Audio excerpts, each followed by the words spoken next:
जब भी प्रेम की बात होती है, जब भी ईश्वर के साथ आत्मा के मिलन की कल्पना की जाती है, तब एक ही नाम मन में आता है, राधा।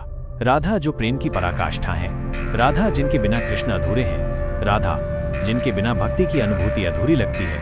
लेकिन जब कोई श्रद्धालु या जिज्ञासु श्रीमद् भागवत महापुराण का अध्ययन करता है तो वो एक बात पर अटक जाता है, वहाँ राधा रानी का नाम क्यों नहीं है? ये प्रश्न सरल दिखता है, लेकिन इसका उत्तर उतना ही रहस्यमयी और आध्यात्मिक है जितना स्वयं राधा और कृष्ण का संबंध। दरअसल राधा रानी को केवल शब्दों से नहीं बांधा जा सकता। वे एक भावना है, एक अनुभूति है, एक दिव्यता है। श्रीमद् भागवत महापुराण जहाँ श्री कृष्ण के बाल लीलाओं से लेकर महाभारत काल तक की कहानियां विस्तार से वर्णन करता है, वहीं राधा का नाम प्रत्यक्ष रूप से नहीं आता, क्योंकि वहाँ प्रेम को शब्दों में नहीं बांधा गया है। सुखदेव जी महाराज, जिन्होंने ये भागवत कथा राजा परीक्षित को सुनाई, स्वयं एक परमहंस अवस्था के संत थे। वे निर्लिप्त थे, वैराग्य की चरम स्थिति में थे। उन्हें सांसारिक भावनाओं से कोई लेना देना नहीं था। और जब वे श्री कृष्ण की लीलाओं का वर्णन कर रहे थे तो उन्होंने प्रेम की उस अवस्था को बताया जो आत्मा और परमात्मा के मिलन की उच्चतम अवस्था होती है। राधा वहाँ थी, लेकिन नाम नहीं था, क्योंकि वहाँ नाम से बढ़कर भाव था। श्रीमद् भागवत में रासलीला का वर्णन मिलता है। गोपियों के साथ श्री कृष्ण की रासलीला, उनकी रात्रिकालीन विहार, उनकी बांसुरी की तान पर गोपियों का सब कुछ त्याग कर दौड़ आना, ये सब कुछ वहाँ विस्तार से बताया गया है। लेकिन इन गोपियों में राधा का नाम नहीं लिया गया, क्योंकि राधा केवल गोपी नहीं थी, वे उन सब गोपियों की आत्मा थी। वे उस समर्पण की मूर्ति थी जिसे हर गोपी ने कृष्ण के लिए अपनाया था। सुखदेव जी ने राधा को सब गोपियों में समाहित कर दिया, क्योंकि राधा केवल एक नाम नहीं, एक तत्व है, एक ऐसी सत्ता जो शब्दों से परे है। राधा उस मौन की तरह है जो सबसे ऊंचे स्तर पर जाकर अनुभव किया जाता है, बोला नहीं जाता। एक और दृष्टिकोण से देखें तो श्रीमद् भागवत का एक उद्देश्य था, राजा परीक्षित को जीवन के अंतिम समय में श्री कृष्ण के परमात्मा स्वरूप का ज्ञान देना।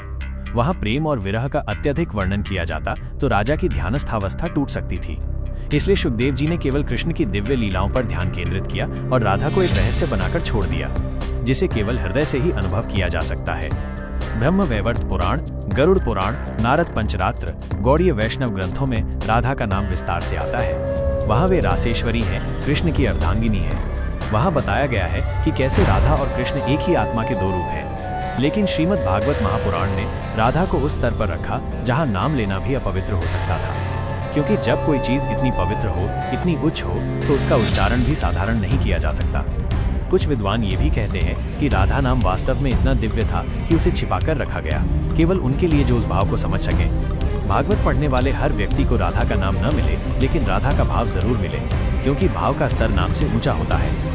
राधा का नाम अगर श्रीमद् भागवत में नहीं है तो इसका ये अर्थ नहीं कि वे वहाँ नहीं थीं। वे हर पंक्ति में थीं, हर श्लोक में थीं, हर उस सांस में थीं जहाँ कृष्ण का नाम था। कृष्ण और राधा का संबंध नामों का नहीं है, ये संबंध एकत्व का है। जहाँ कृष्ण है वहाँ राधा है, और जहाँ राधा है वहाँ कृष्ण बिना बुलाए आ जाते हैं। गोपियों के विरह की कथा जब श्रीमद् भागवत में आती है तब राधा का दर्द हर शब्द में दिखता है। कहा जाता है कि सुखदेव मुनि, जो स्वयं वैराग्य की चरम सीमा पर थे, राधा रानी को अपनी गुरु मानते थे। जब भी वे राधा का नाम जपते, वे समाधि में लीन हो जाते, महीनों तक ध्यान मग्न रहते।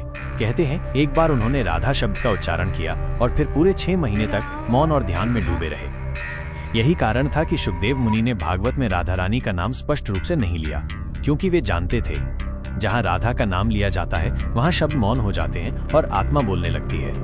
राधा कोई नाम नहीं, एक अनुभव है, और उस अनुभव को कोई ग्रंथ शब्दों में कैसे बांध सकता है। इसलिए श्रीमद् भागवत महापुराण में राधा का नाम न होने का कारण कोई कमी नहीं, बल्कि उनकी उच्च स्थिति का प्रमाण है। वे नाम से नहीं, प्रेम से जुड़ी जाती हैं, और जो प्रेम से जुड़ता है वही राधा को समझ सकता है।